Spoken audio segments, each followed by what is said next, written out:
Welcome to Clear the Air with me, Angela Lim, medical doctor and co-founder of ClearHead, an innovative employee well-being platform. Clear the Air is a podcast covering those experiences in your life or questions you have that you feel too vulnerable to share with those around you, such as, why do I feel so lonely? And what can I do to feel happier? We get real and raw on these existential questions on mental health and well-being that's puzzled humans for millennia, sharing the science behind what you're experiencing and the answers behind those questions.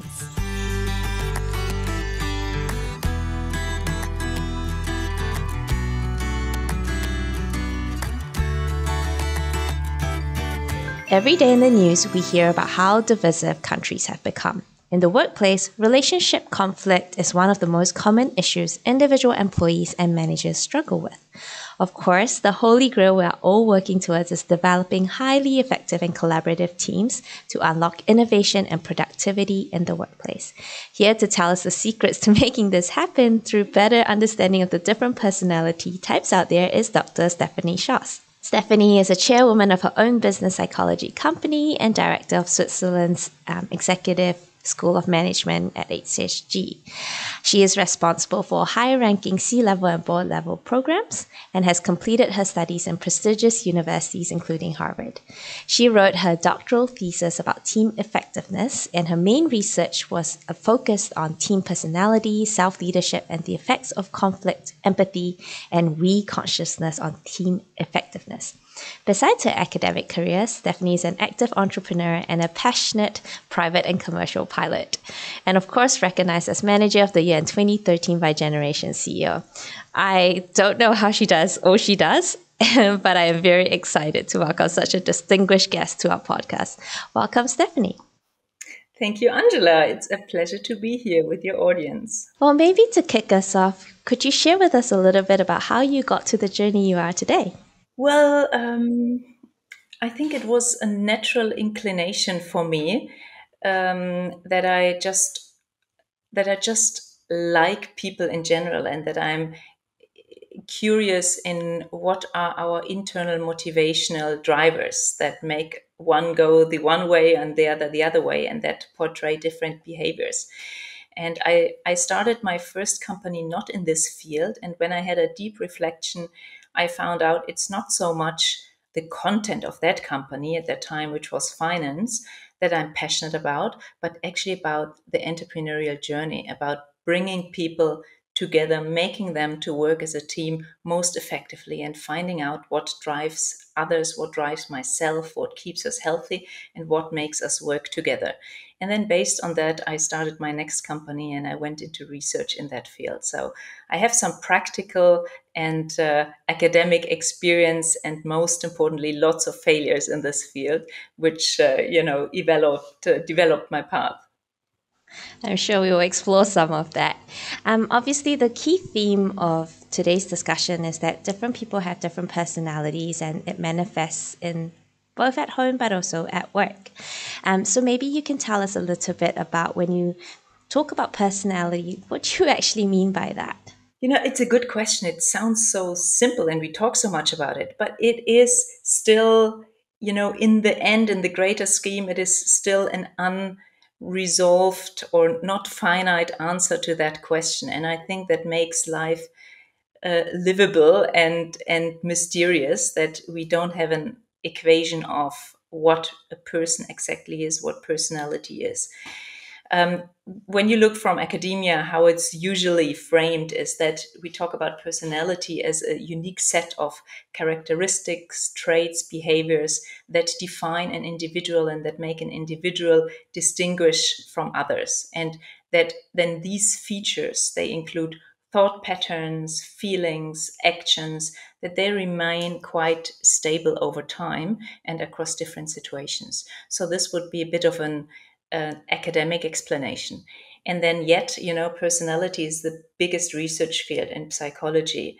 And there are so many different approaches. The environmental approach that explains who you are, and why you are who you are. We have a behavioral approach. We have a trait approach. So many, many different schools of research try to find the answer to this grand question, and still a little bit always stays a miracle, and that's good the way it is. That's great. I like to think there's a little bit of magic in all of us, including the stardust, right? That sounds good. Are you able to kind of maybe give us a sense of what are sort of the sort of key different personality types that exist, and obviously how that then affects how people bring that to work, and in general around how they cope with the many challenges that comes with it? Yeah, well, that's a big question, or many questions in one. So there are different schools of personality types, and there is, let's say, in academia, we usually go with a big five that distinguishes a person by five different aspects of personality, like openness, neuroticism, agreeableness, and so on. And then there are more practical approaches, and I really like them a lot to work with them. There's, for example, Belbin's, from Meredith Belbin, the team roles, and they are 9 different roles, 9 different clusters of personality. So you have the leader, you have the visionary, you have the strategic thinker, you have the analyzer, you have the organizer. And these names, what they do is they basically describe what these people are best in and what they would bring to the table when working together with. They also usually describe a set of aspects where these people don't thrive and where they're not, display strength. And I like to think about focusing on the strength first, but also gain a deep understanding of the differences that people bring to the table, the way they show up in the world, the way they show up in a team, the way they go about problem solving. Yeah. And in my own research, for example, about entrepreneurial teams, I had a quite interesting insight. And that showed across a couple of hundred entrepreneurial teams, the ones with the most different personalities in the team were the most successful ones. However, we have to be careful when we think about that, because differences, when you throw a bunch of different personalities together, what happens first is that misunderstanding appears, that people take differences of other people personal, and then conflicts, latent ones or more obvious ones, act out. And so first of all, differences in personalities in a team is a disadvantage unless you elevate your consciousness, your team's consciousness, on how different we are and how we can deal with that. And the secret that I found in these teams that had the most different personality types and were most successful were that they had 2 social personality types. One who's very good at communicating, and one who is a empathetic problem solver, or empathetic, who's picking up conflicts and helping to harmonize conflicts. So these 2 types, for example, they act as a, if you so want, deep level diversity management strategy, or management offices for a team, because they help to wave in these differences from different personality styles and make a team excel on the magnitude of differences, and by that come up with better solutions. But if you leave out the social aspects, then you can have massive conflicts and fights, and the team will more likely fall apart. Yeah, and I'm sure some of our listeners will be in that situation where there might be some conflict in the team at the moment because the differences are perceived, like you said, too personally. So maybe we can delve a little bit deeper around, let's say, for that group of listeners who are currently trying to figure out, how do I get myself out of the situation where there is currently conflict in my team? We want to take that strength-based approach, but we just need to get through that first hurdle. Maybe you can share with us what to do next. Give us the answer. So I think 2 basic things that I would recommend. The one is if you are in a position that you can educate and train your team with any typology of personality types. I'm not so, not so fixed on which system you use, and there are different ones out there, but that you use one, because everyone will help you to elevate your own understanding and the team's understanding of how different we are in our thinking, in our feeling, in our motivations, in our drive, in our problem solving solutions. These are all derivatives of personality. So use one of that to elevate the understanding of how different the world is. And I can promise you this is mind-boggling when you do it for the first time, because you always take yourself as a yardstick for what is normal. So if you do this, then you will help getting a lot of irritation out of the team, that someone who always comes in with this very strange approach, that this person is actually not attacking you or not doing this because he or she wants to offend you, just because they want to satisfy their inner needs and motivations of how they go about a problem and what their preferences are. So this is my recommendation number one. And then and then you will start, when you look at individual types, you will start learn a language, be that Myers Briggs or insights, talk in colors or talk in letters or whatever, or talk in types as I portrayed in the beginning, the shaper, the organizer. But you will have a reference language. It's really like learning a new language for your team. And you have a reference language. If we go with a color typology that I use a lot, then you will probably say, oh, this is interesting. I can see your visionary, in that case, red approach. Interesting. Let me complement that with my green, detail-oriented view of how do we actually get it done. So all of a sudden you get it. You and me don't feel like I don't hear you, I don't like your approach, but I see who you are, what you bring to the table, and I bring mine in as well as a complement. So it is elevating yourself, elevating the team, learning this language of how can we create synergies based on our different approaches and not fight against each other. And the third recommendation is get some training and experience in conflict management. Conflict is actually a very, very interesting field, and it can elevate a team and it can really boost your innovations and your levels of solution. But you have to have some basic training. There are, for example, different levels of conflict, personal conflict or task conflict. And there are some great techniques. Let me just throw one out because it's so fitting for our talk here, which is called the clear the air model, where you have a quick approach how you go about something that's bothering you. And it's really a good cleanse for yourself. It will elevate the understanding of the other, and it will ultimately lead to better solutions. And it will create an atmosphere of psychological safety where everybody dares to bring their full self to work. So when you think clear head, think about clear the air model with your team.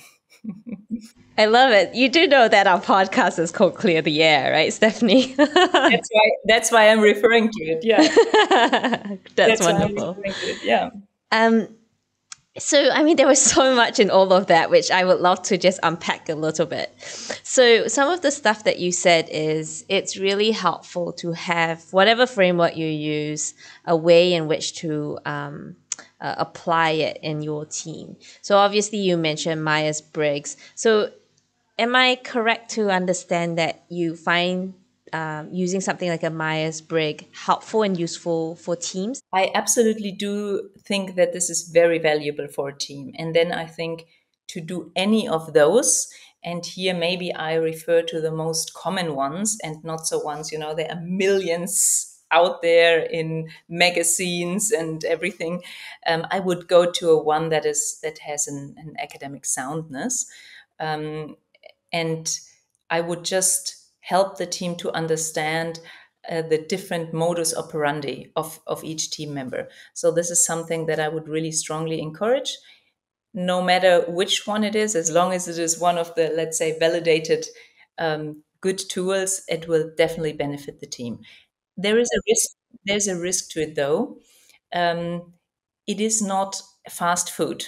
It is a lifelong learning journey, because the risk, if you throw this in as a 30-minute exercise, people will be stuck at their old thinking, and they have more names and tools to judge people faster and in color or in Myers Briggs typology. So the risk of, boxing people and judging them even more is there. That's why I'm saying don't consume it as fast food and just give you now a different label for your odd behavior, but use it and start a journey by elevating yourself constantly, by understanding yourself better, apply better self leadership to yourself, and offer better leadership tailored towards the different personality types, towards colleagues or towards employees. So it is really a lifelong learning journey once you started it.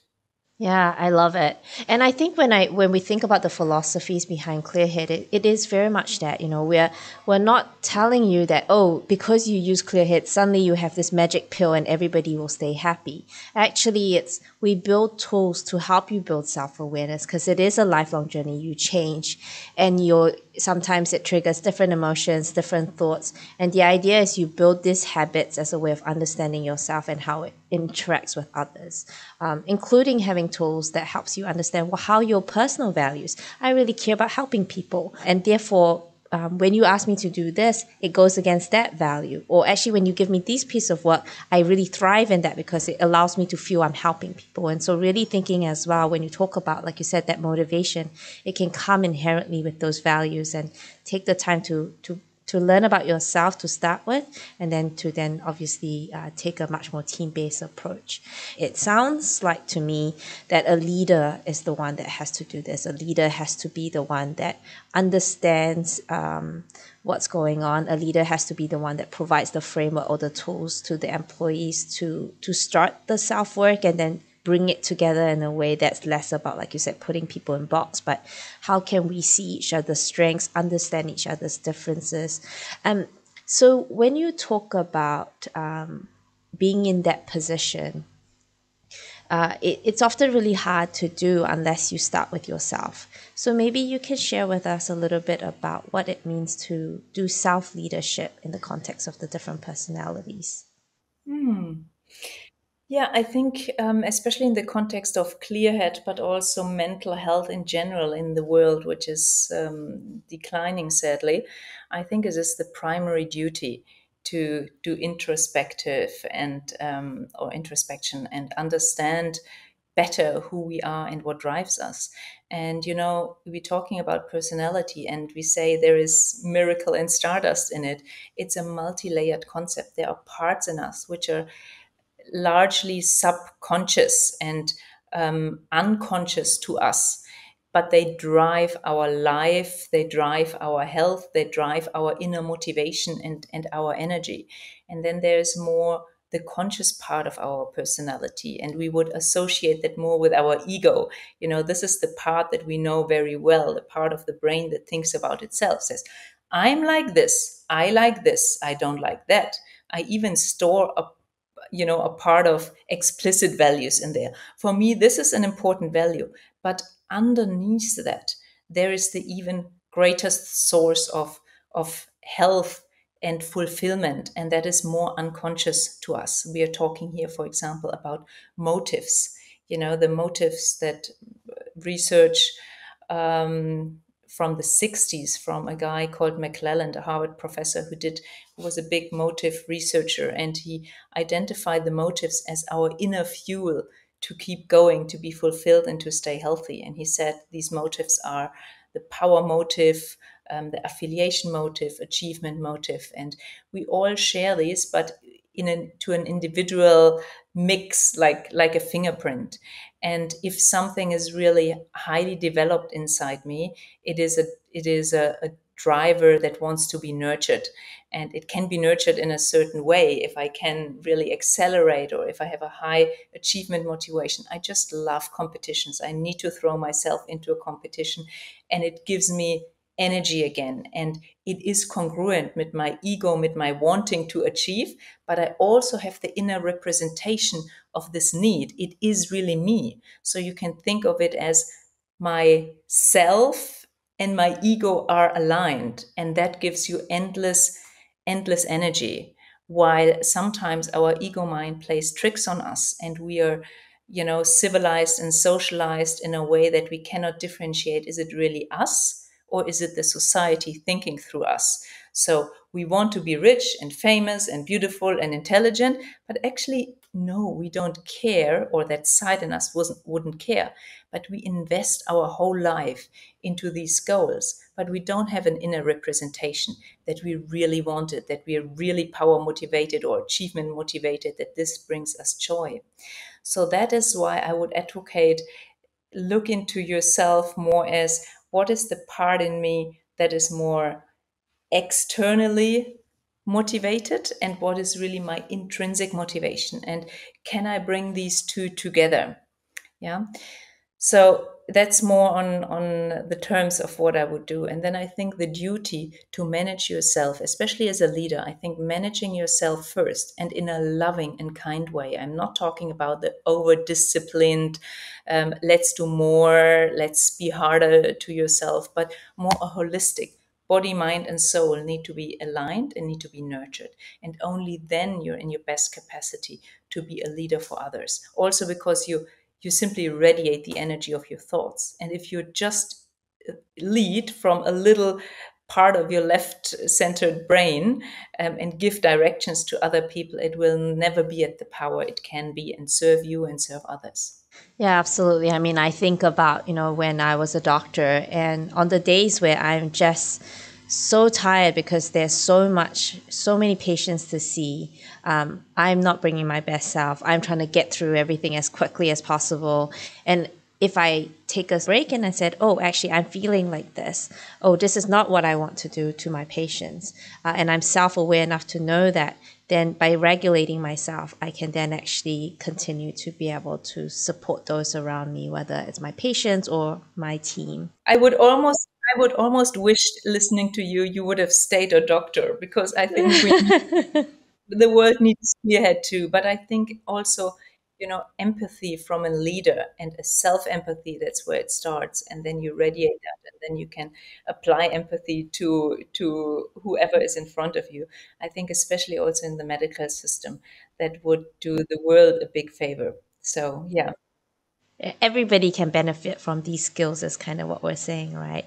It'd be good to understand from you as well as, look, we can do the self work, but sometimes we just have blind spots. I think it's the Yohari window that says, that there's this quadrant where it's like that you don't know this thing about yourself, but other people can see it. And if you have demonstrated that you're someone who can accept feedback about things you can improve on, that people have seen as either a strength that you can amplify or a weakness that you can manage, then they will share that feedback with you. How do you think about, as an employee, being able to kind of share that feedback with their leader if they notice something about their leader, that because that leader is not maybe employing the self-leadership techniques that you've talked about? Very interesting and very important point, Angela. So I think, first of all, we have to adjust our own attitude that feedback is a gift.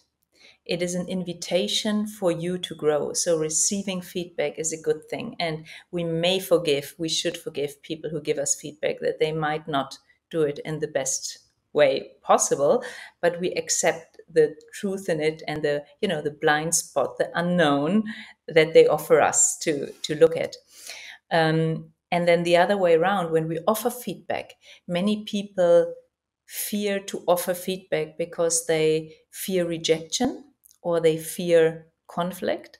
So when we adjust our mindset and say, hey, this is a gift, I can help someone expand and grow, and they might have a blind spot that is working adversely, not only on me, but on others as well, I can help them elevate. So I think this is where it starts, internally saying, hey, I have something to offer, to give to you. And then the second part of it is, how do I do it? Right? And of course, before we discuss the whole topic of, as a leader, I can take a systematic approach to the team, give everybody a personality profile, make this, a culture in our team, apply conflict management techniques and so on. But when I'm an employee, I'm not in a position to suggest that. in the team or even to my leader. So what I have available then as tools is understanding who that personality of my leader is and how I can interact and react to that leader in the best possible way. So if I give you two examples, let's imagine we have a leader who is in the color scheme very red. So a dominant personality motivated by goals, by visions, the bigger the better. When I give feedback to that person, I want to tailor it to it and say, look, I'm really interested to help you and help the team pushing the limits as far as we can. And by speaking that language to that person, I help relaxing that person. Okay, it's someone, in the same boat with me, not someone, threatening my values or the goals that we have.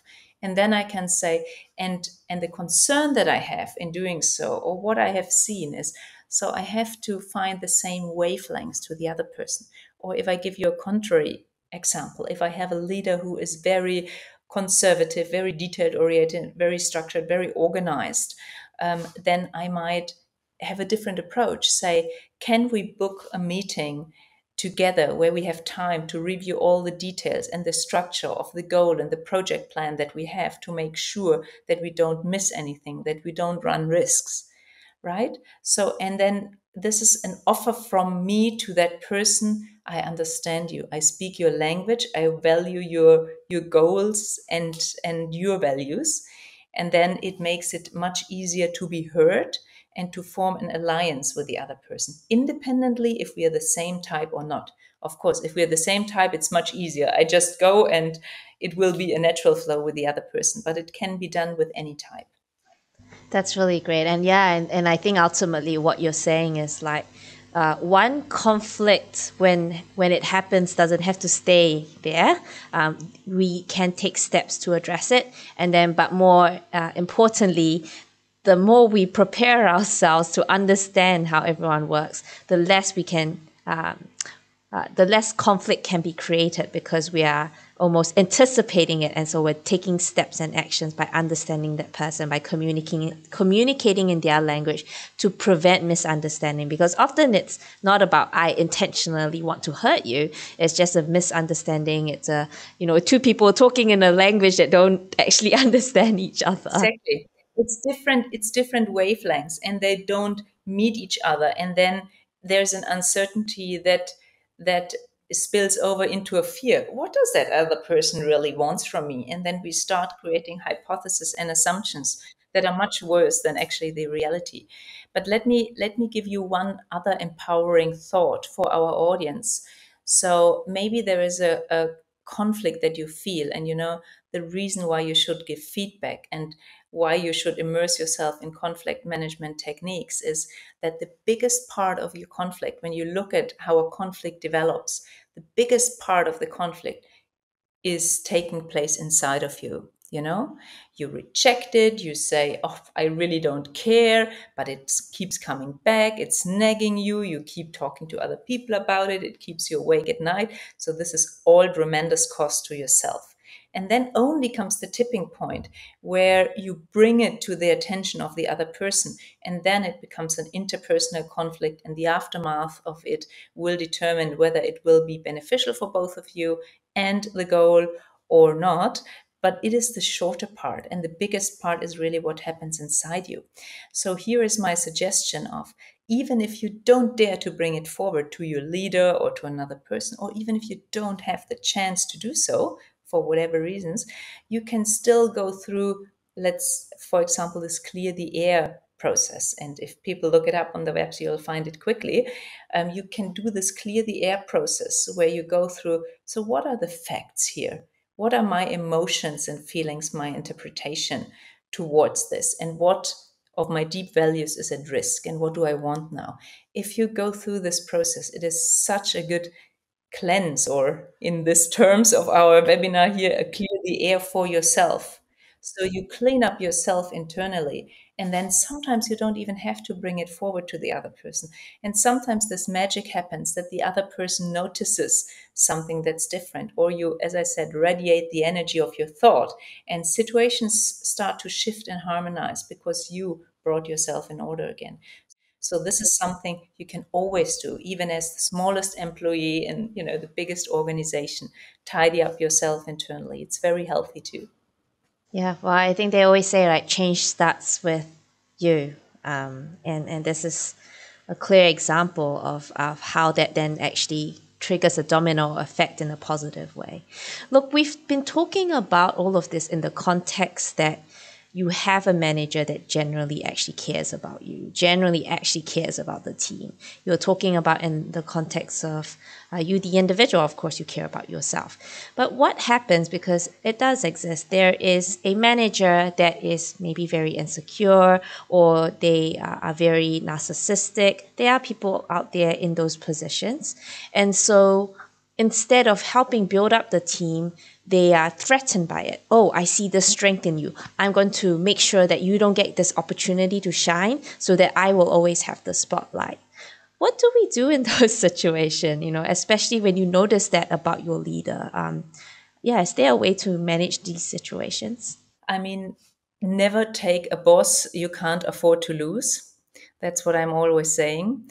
So I would definitely recommend in such a situation to look for an alternative option for yourself. This is something where I say you cannot choose carefully enough your leader, because the leader will have such a massive imprint on yourself in every deeper conversation we have. We recreate our sense of identity. And if someone constantly sees the weaknesses in us, some constantly tries to keep us small, and that could be by intention or it could be by accident, because the leader is just not equipped to do any better. But you always have to consult yourself and deep inside and say, is this an environment where I potentially can thrive or not? Do I feel good about myself or not? And that, there are times that are tough and where we have to motor on and go through, and there are conflicts. But we are actually quite good in differentiating if is this is toxic for me or if it is just a tough time. And if it's just a tough time, there are tools to manage and to, boost your immunity and motor through. But if you constantly have this feeling, I'm misunderstood, I'm not seen, that person keeps me small, you have to break free also for your own health and mental safety.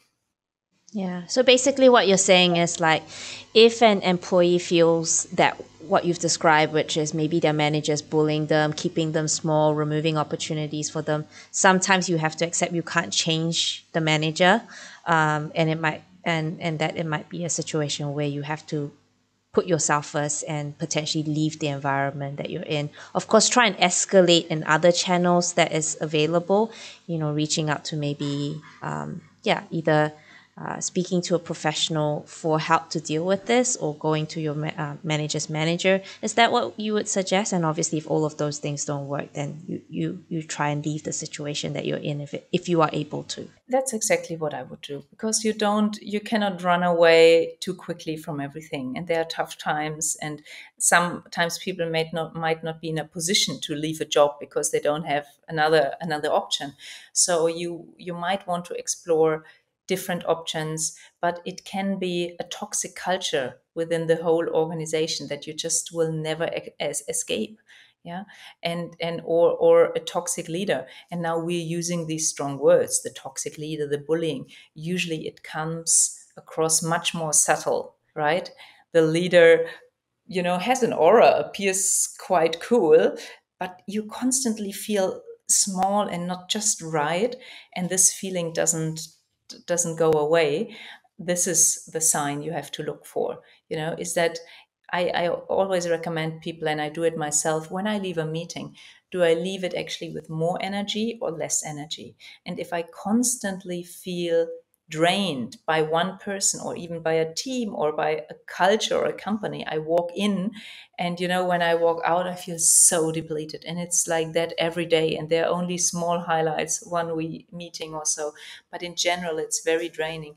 Then it is really time to leave out of self-care. Yeah, I mean, if I'm going to change tack a little bit, one of the stereotypes that we hear about, especially as we start to see more and more of the younger generation come into the workforce, is that they are very much voting with their feet. Oh, I'm in a toxic culture. I shared that this is not working. I didn't see change. I will leave. Have you noticed whether personality types that you said is quite stable over time? Are there generational differences, like when we talk about Gen Z and millennials, or do you think that it's the personality types haven't really changed regardless of generation? Well, that's a good question. I mean, personality is really it is personality traits, so you can see in small children already what is hardwired, but it's also states. So we go through moods, and we have a we have genetics, but then the environment switches on and off some of our genes. So that's why, of course, the generation you're born in has an effect of some general mental states. And when you think, for example, me coming from Germany, where my grandparents have all been to war, so really they have seen horror, and they have experienced grief, and they have developed a much higher tolerance for suffering than our generations, who have been raised, in love and comfort, and never gone, never been between a rock and a hard stone. And that's why in my generation, in the younger generation, people have much less resilience for hardship, saying, oh, this is uncomfortable. In brackets, I have never experienced uncomfortable. I'm not used to it. It has always been a comfortable life. So I better leave. And that is a cultural imprint, a generational imprint, I would say. But when it comes to the original, set of your personality traits and states, deep motivations, then we don't see a large difference, that there was really an evolutionary shift in the human beings in single generation. But how our personality is switched on and off, that has cultural aspects and triggers, and generational ones as well. I guess the age old question is it nature versus nurture, isn't it? And the answer is it is both. And that the generation you're part of, things that were accepted 2 generations ago might not be accepted today, and vice versa. I mean, what would be interesting as well is maybe if you could explore a little bit more on the context of, is there a neuroscience component to personality, and does someone who has a mental health disorder, or if they're currently going through, say, depression or anxiety, does that also affect the personality of this person? Does it change it? Well, maybe starting with the latter point, yes, we know this, that health, and especially mental health, has a very strong imprint on your personality. So it can really change who you are. And usually we say in personality research, personality is a set of stable properties that we have, that make us behave in one or the other way. But the hard wiring will not change easily. However, we know that some factors have a massive impact on that. And one of it is trauma, and is health. And for example, even diabetes, we know that people who develop diabetes, or who are born with diabetes, they develop a certain set of personality traits, because they are so routined in their life to measure, to check, to take no risks, so that we know that these people, internally change towards a more risk averse person in general. And then there are exceptions who go exactly the other way around, but in general, and we even know this from neuromarketing. We know what people with diabetes prefer in terms of picture, very realistic pictures, no softness, no fuzzy frames. They need to know it exactly, because their life depends on it. So this is how really health, also mental health, can affect our personality and change our personality, but also the other way around. There are some to if a personalities goes into extreme dimensions, there are psychosomatic functions that we see. You know, we know exactly which personality type is more prone towards depression, which type more towards anxiety, and you can see homeopathic doses of depression and anxiety in totally normal people of one personality type or the other. The very individualistic type, let's say, who is thriving for the best and the most unique and likes to set themselves apart from the crowd in order to feel themselves as unique, they can develop easier and tendency for anxiety, and it can show in a very ordinary normal life.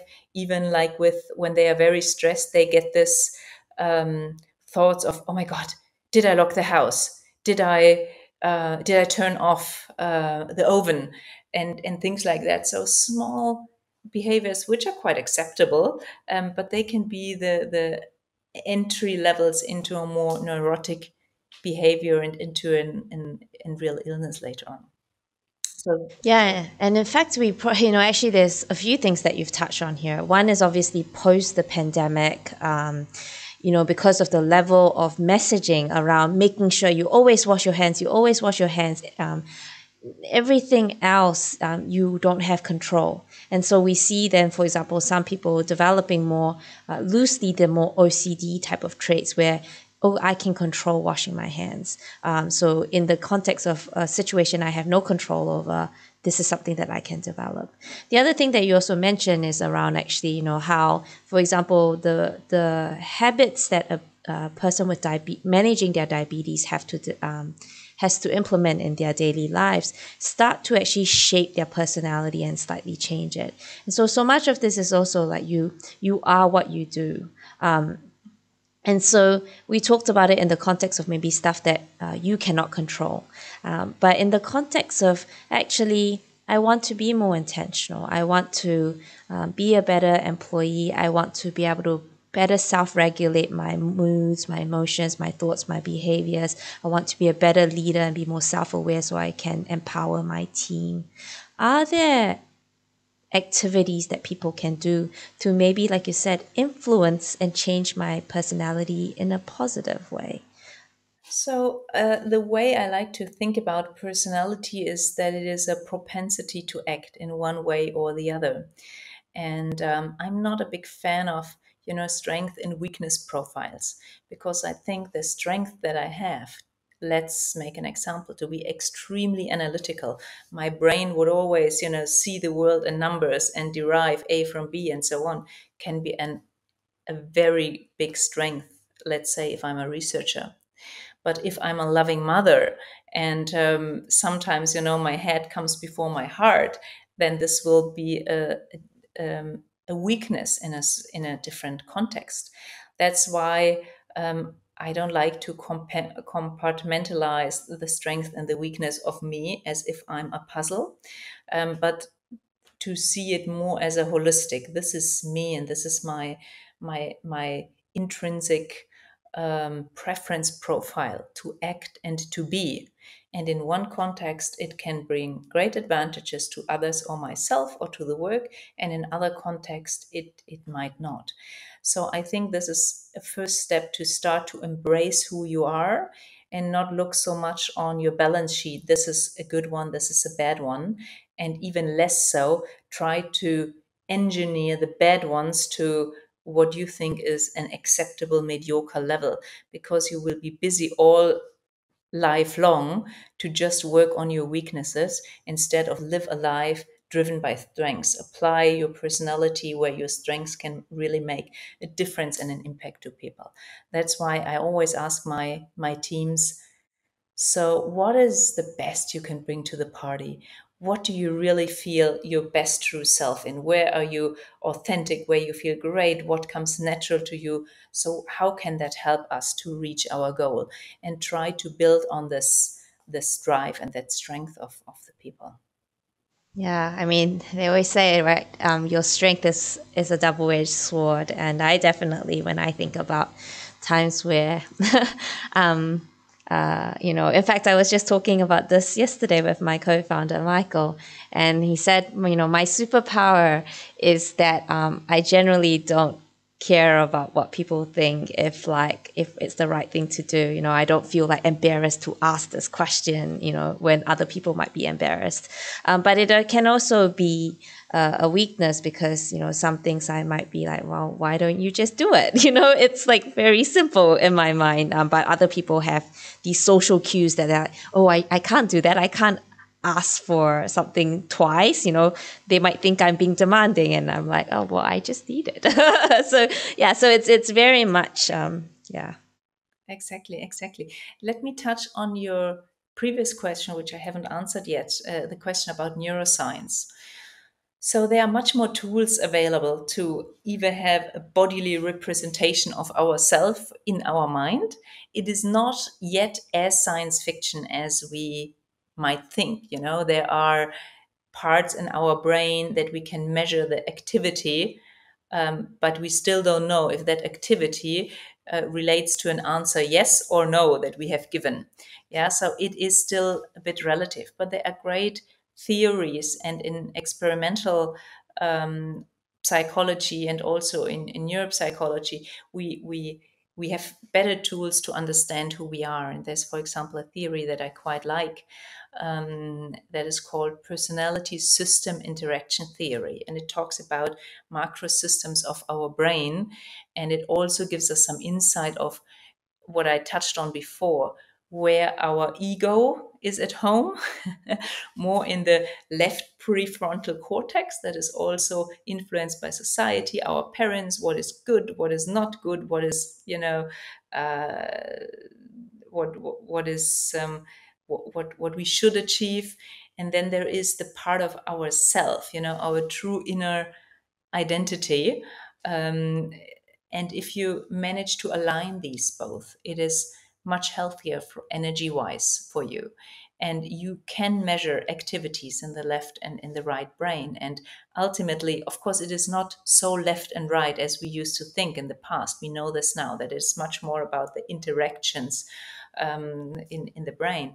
But if we can manage to lateralize our hemispheres, to make, I always call it the peace inside. If you already start to manage peace between left and right brain, that's quite an inclusive way to live and appear to the world. And just to let me give you a very simple example, when the left brain is very good in making goals and strategies how to get there. So in the company this year, we want to achieve that revenue and with these employees and that profitability. So that is our left brain doing this. And now our right brain operates usually apart from language. It is the creativity, it is music, it is pictures and visions. So if we can only combine these, then we can stimulate our internal representations for the goals we get up in the morning and we fight for, and we will have naturally more energy. So if you, for example, paint the picture of, look, this year ahead, you can think of our company Clearhead as a sailboat with full winds in the sail, and we are sailing towards this goal, and you have music in the back, and people can feel this goal. Then they have a chance to click on with their inner self, and that is more meaningful to them, and then they can align it with the requirements of the outside world. And by that, you have a much better energy management system within yourself, that you actually get up for something in the morning that not only your left brain wants, but that you want full-heartedly or full-bodily. That's what I find exciting about it. Yeah, absolutely. I mean, a lot of these things are has been what drives us as human beings for millennia, and really our most effective way of communicating is storytelling.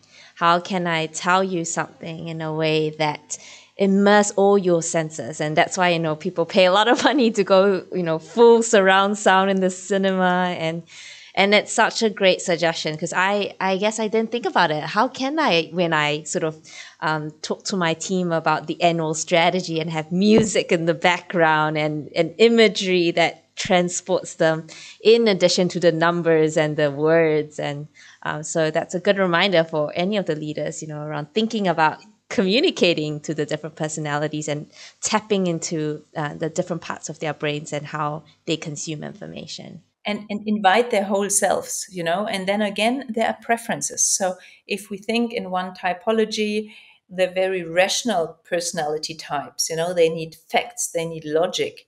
They are totally okay with that part of the left brain communicating the goals of next year. That's concrete, that's what they know. But they are the empathetic ones, for example, they drive much more on smell and taste. And when they smell something, a whole world opens up in front of them. So that is what creates an emotional attachment to wanting to be part of that journey and driving these goals. So different personalities have also different preferences for sensory channels. Yeah, and they also have different primary emotions, the good and the not so good ones. I love it. And obviously what is currently a buzzword is being able to bring your authentic self to work and bring your true self to work. And I mean, maybe you can share with us a little bit around how can people do that? If they might feel uncomfortable, they might feel embarrassed, they might feel judged. Yeah, how can we encourage both creating that psychologically safe culture, and then how can leaders and individual employees really make this a reality, because we know through some of the research that it does lead to better well-being, when your values, what you do, how you see yourself is as aligned as possible. Yeah. Two aspects of it. The one again is the leader who create this atmosphere of psychological safety, because this you nurture it bottom up, but you have to allow it top down that this happens. If everyone is good with each other and in a psychologically safe environment, and you have a very narcissistic leader who's always making you down, then the culture of the narcissistic leader will dominate, and people will shy back and try to just protect them. So there are two aspects to it. So the leader, of course, if you invite people to come in as their authentic self, the one thing that works best and works strongest is, again, you have to role model it. So you have to be the most authentic self. And the most authentic self probably means you have good days, you have bad days, you have fears, you're uncertain about things, you love other things, you're certain about other things. And you have to everything that you display is the set of emotions that are allowed in your team. Keep this in mind. It is like a mother towards their children. If I tell children when they cry, don't cry, what I'm telling them is it's not okay to cry. We don't have we don't have sad or bad emotions here. And the same with psychological safety. And again, here for self leadership is most important, so you can show up in your true self. Now, the other side is me as a normal employee in a team. What can I do? As you said, I might be fearful to show myself fully, and I think also here, working with yourself, having the introspective and becoming comfortable with yourself is so empowering. Also, joyfully look at your fears and work through them. That doesn't need to be within the company. It can be with a coach, with friends, with self help books or seminars. And the more comfortable you get with yourself, the easier it is to be who you really are and to display that. And that's always one tip that I give is declare who you are. This is so powerful. So other people don't have to guess on your behavior or take your behavior as an offense towards them. If you just go in, for example, we have a colleague at our university, top researcher, and he is not such a social person. His mind is so rational and logical, and he does always a wonderful thing. When we go into a conversation, he always says, so everybody who is very social in this room, please excuse myself, I just have to satisfy my need for logic and facts, so don't take it personal what I'm about to say now. And it creates a smile. everyone who's very social relaxes. While if he would not do that, and if he would say, what you said, Angela, it doesn't make sense, doesn't add up. If you're a very social person, what you hear is, he says I'm stupid. He says he doesn't like me. He doesn't value my contribution. So by declaring yourself, hey, this is me, and all I'm doing is satisfying my, my inner self-emotional needs for, I need to think big and have visions. I need clarity and structure. I need, social bonding. If you put that out in the room, it's much easier for other people to take you the way you are. And it is very empowering for yourself to speak for yourself and stand your grounds. And then you can do that with what you feel comfortable to share about yourself. But, joyfully go out, try, explore how powerful that strategy is. Yeah, absolutely. No one will know you better than you know yourself. You are the expert on yourself. And the more you can accept who you are, the good, the bad, the ugly, that gives you a space in which to not be too threatened when things feel uncertain. But it's also the foundation of what it means to go into the world with confidence. And that confidence radiates out as well to others to reciprocate with. So maybe a final question around this is like, let's just say I really want my team to be able to be their authentic self. I see or sense that my team are often putting on a show to make things seem better than it is, or a personality that's not really them. Should I do anything, or should I just leave them to, like you said, do the self-work, and when they're ready, they will bloom like a flower with who they are? No, I think as I said before, you walking the talk and be the change you want to see, display what you want to see in others. And that's sometimes the hardest, because I want them to be open and vulnerable. And yet I always appear as confident. I know the solution, and I don't want to show any weakness. So we always have to reflect, what does it mean for us? If I want to evoke a certain behavior in others, how do I have to show up in the world? And then again, you have the power as a leader to do training with the team, to help the team explore who they are. And you can do this maybe offsite, not in the office, in nature, in an environment that just invites people to open up more, and you get more curious in yourself and in others, and it has to feel safe. So whenever you're about to do a risky exercise, it's best if you go first. And if others see you in your, uncertainty, and see you failing at times, it's empowering for them and an invitation to do the same. So yeah, it has, again, I would say, two aspects. That's such a beautiful way to sort of start to wrap up. Well, we ask all our guests this one final question. What is your one well-being practice that you do, Stephanie, to stay well? So I have a set of things that I do, but nature is certainly my best coach. So if I have my hour in nature, that always re-erects me. And the second thing is, I would say, my family.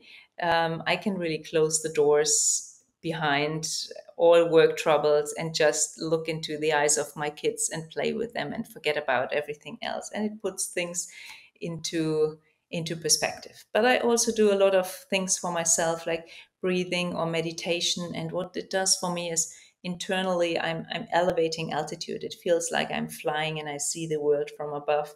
And then some problems, difficulties get just small and fall into place. So yeah, I would say these are the three things that keep me going every day. I love it. Well, considering you're a pilot, we will have to take your word for it that meditation does allow you to get as close to flying as you would, like a pilot would. Flying, when people say, what does flying give you? I say it's my moving meditation. It's detached from the world and the problem. And whatever way you can find for yourself to do that is a good one. It's recreational.